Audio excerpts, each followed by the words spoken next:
एक curve given है और इसके अंदर इसने बोला है कि जो नेट हीट ट्रांसफ़र है, नेट हीट है, वो कैलकुलेट करनी है। ठीक है, तो नेट हीट कैलकुलेट करने के लिए इसको शॉर्ट ट्रिक से करते हैं। तो शॉर्ट ट्रिक से कैसे कैलकुलेट करेंगे इसको? अपन को पता है कि जो नेट हीट है वो यहाँ से मैं लिख दूँ इसको डी क्यू, ठीक है, टोटल के लिए नेट, और डी यू टोटल के लिए, और डेल्टा डब्लू नेट के लिए। ठीक है, तो फॉर साइक्लिक प्रोसेस के लिए जो इंटरनल एनर्जी होती है वो हमेशा जीरो होती है। तो यानी कि जो डेल्टा क्यू है वो डेल्टा डब्लू के इक्वल हो जाएगा।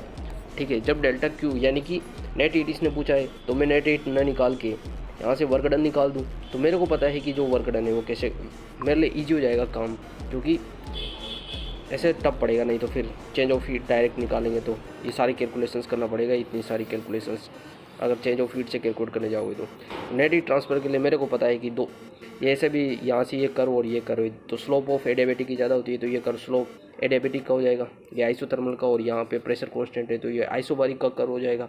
ठीक है, तो मैं इसके लिए वर्क डन निकालूंगा।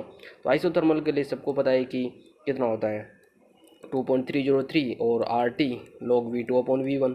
ठीक है, प्लस इसके लिए ये आइसोबारिक है तो P यहाँ से 2 और V2 माइनस V3 हो जाएगा।